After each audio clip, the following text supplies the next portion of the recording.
At exactly 8:30 Good chat, guys. This was called Inside Air Force One during 9/11. a.m. on a sunny morning in 2001, President Bush leaves his room at the Colony Beach Resort in Florida and gets into his presidential limousine heading to a local elementary school.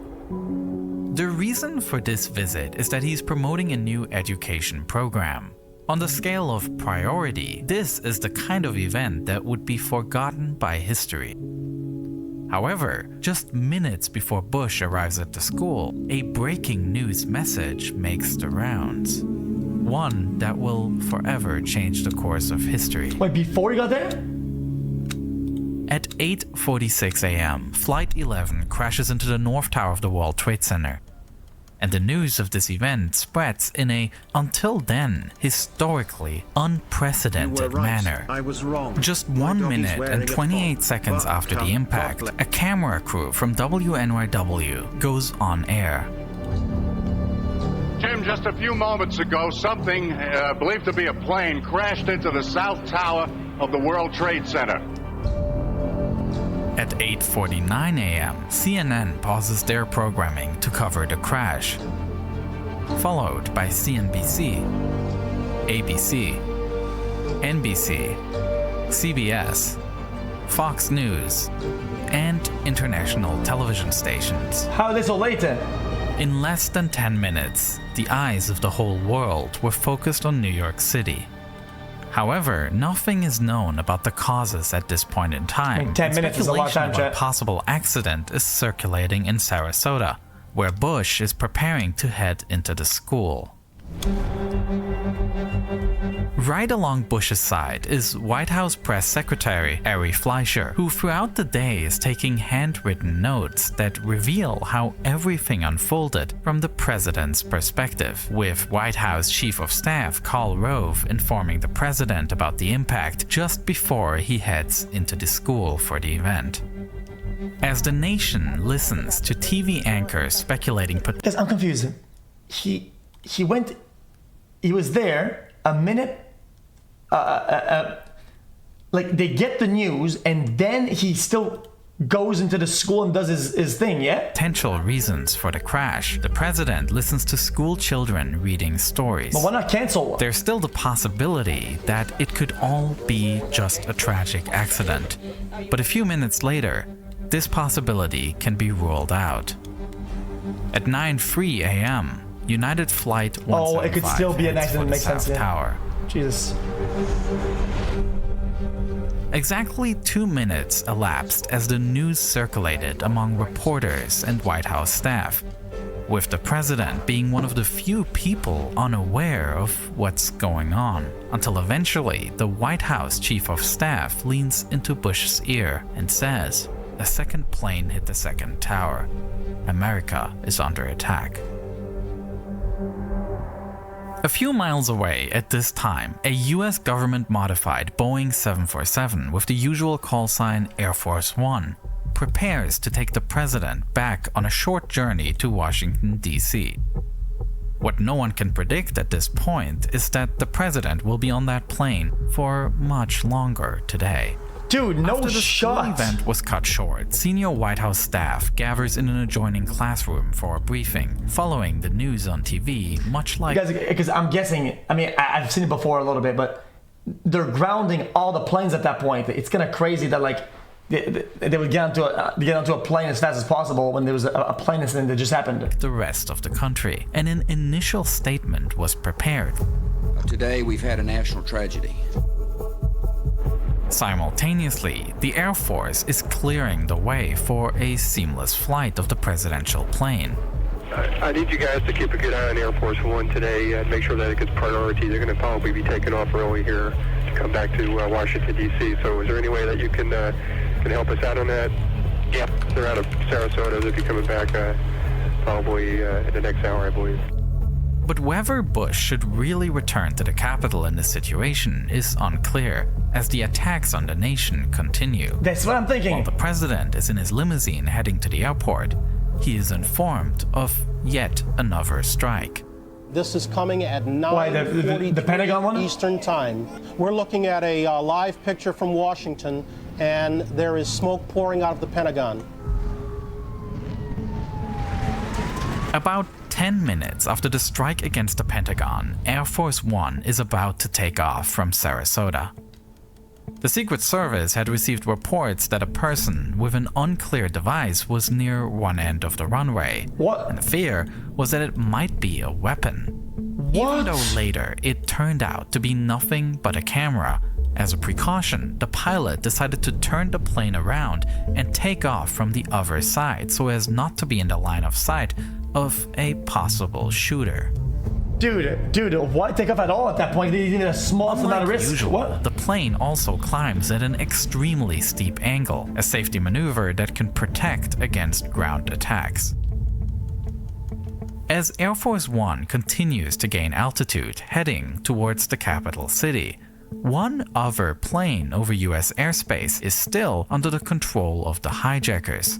Flight 93, initially heading to San Francisco, had changed course, now also approaching Washington, D.C. Oh, hell no. As it later turns out, the passengers of this flight had heard of the attacks on New York and initiated a revolt against the hijackers, with passengers attempting to gain control. At 10:03 a.m., Flight 93 crashes in a field in Pennsylvania. That's crazy. Although the revolt was unsuccessful in saving the passengers, it did save lives by preventing the hijackers from reaching their destination. Which was? Meanwhile, aboard Air Force One, heated debates are raging about where the president should be flying at this time. Bush himself had given the order to return to Washington. But in the midst of an ongoing threat, the Secret Service Oh, chat. I thought Washington was upper left of the map. was not about to risk it. Bush was barred, or at least strongly discouraged from returning to D.C. Because I thought Washington, D.C. was in Washington. Washington, D.C. is all the way out to the right Eastern time zone.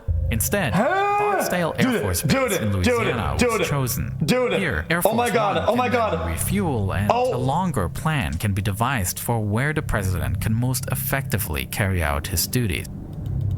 As the plane heads for Louisiana, growing concerns are also raised about the possibility of Air Force One itself becoming a target. While the plane is equipped with flares and smoke screens to detect radar and heat-guided missiles, it has no way to protect itself against an airliner collision. Air Force One is filing a... Guys, it's what I've been telling you guys. Guys, you guys question marked me on my 3 comments I did about plane safety, right? And there was a bunch of things happening. Like this was a pretty risky flight. Like this was a pretty risky thing to do with not much of an upside. Random route, by the way. Okay. We don't know where they decided to go, but they still don't have a fighter escort. They still do not? That's correct. Holy cow. Adding to this concern is the fact that some airplanes were not immediately responding to ATC calls, which led to the wrong belief that there might be an additional 3 aircraft still missing. Every plane in the sky was seen as a possible threat now, and therefore Air Force One started climbing to an extremely high flight level, above the usual cruising altitude for commercial flights, heading up to 45,000 feet so they can outrun anybody. While lateral movement is more difficult to track, Air Force One had this altitude for itself. And then, towards the end of their flight to Louisiana, Air Force One was joined by 2 fighter jets that had taken off from Joint Reserve Base Ellington to escort the president for the final few minutes. Throughout the flight, Air Force One's normally stable telephone lines were suddenly unreliable, making communications with the White House, where Vice President Cheney was sheltered in a secret bunker, very difficult.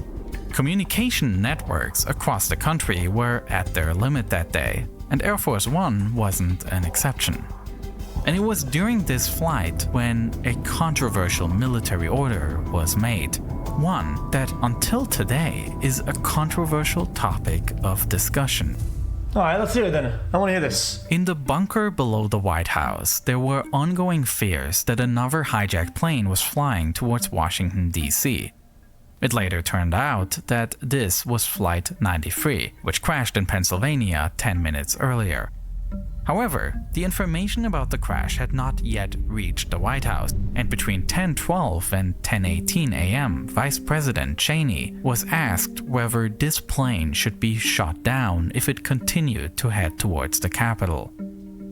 According to witnesses, as well as Cheney's own biography, he replied without hesitation and gave the go-ahead for the shooting down of a commercial plane that poses danger. Yeah, that seems... The problem with such an order, however, is that Cheney, as vice president, is not part of the military chain of command. According to this hierarchy, such an order comes from the president, with the only... Yeah, but if their comms are unreliable because their phones are bugged up in the fucking Air Force One, right? I'm saying maybe they couldn't get a response out of him, whatever, and at that point, he's acting... Is he not acting, dude? Is he not like... Nobody's communicating it? Other person in question being the Secretary of Defense, Donald Rumsfeld, who is second in line to the president. Rumsfeld could not be reached because he was at the Pentagon, which was itself the target of an attack, and he was busy helping with rescue work on site. Standing in the same secure room as Dick Cheney when he made that order was White House Deputy Chief of Staff Joshua Bolten. After Cheney made the order, he immediately asked Cheney to call the president to confirm this command. Cheney does exactly so and rings Air Force One at 10:18 a.m. to speak with the president. According to the investigation report, this phone call lasts 2 minutes, which lines up with the notes that Ari Fleischer took. At 10:20 a.m., these notes show the words, "Authorized shutdown if necessary." The question, however, remains. Did Vice President Cheney initially give a command that he wasn't entitled to give? He himself denied it and stated that he had already confirmed this order in a previous conversation with Bush. And in fact, Fleischer's notes do show that Bush and Cheney spoke on the phone beforehand, visible in the above entry at 9:45 a.m. Well, I don't know what this is relevant. However, there is no sign of a conversation about a possible shootdown. Whether the two spoke about this or not can not be answered conclusively.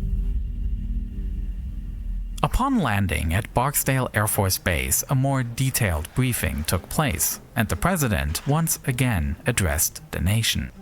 Freedom itself was attacked this morning.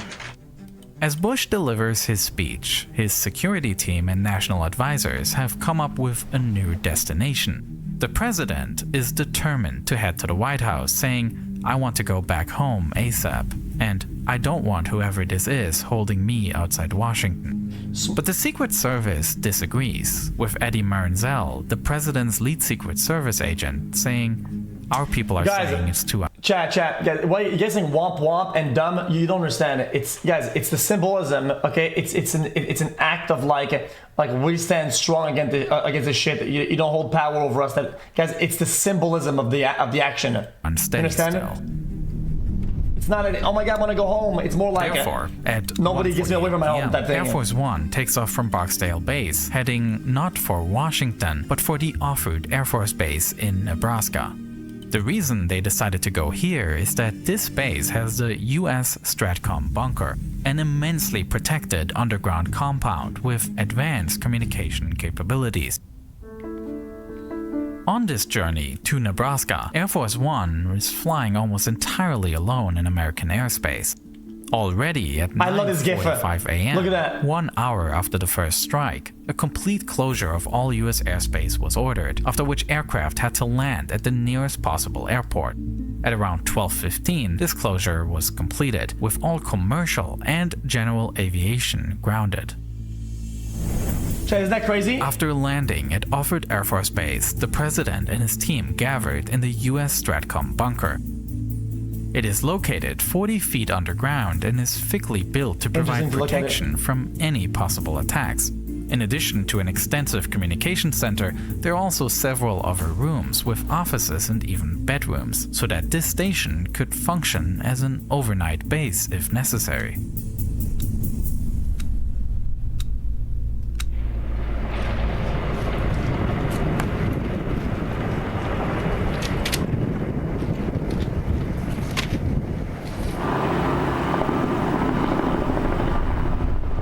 At 4:36 p.m., the active attacks on the nation seem to have come to an end, and the security situation allows the president to take his third flight of the day.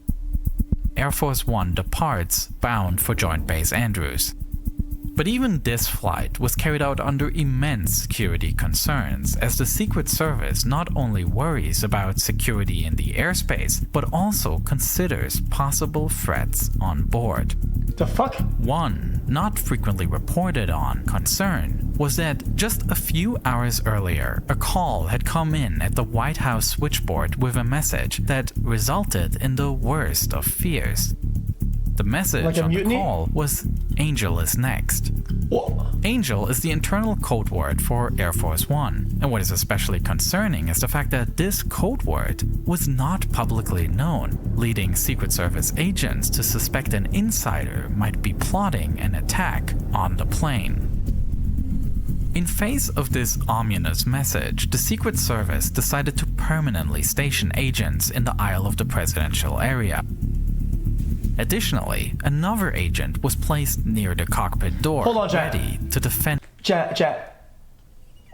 I don't know the level of secrecy of that possible code word. What if they have like some comms and possible leak anywhere? Like how tight was that code word, you thinking? Like extremely controlled or not that much? Because chat, if they had any sort of a hijack of comm, they listen into the comm, they would probably know. Any intruders.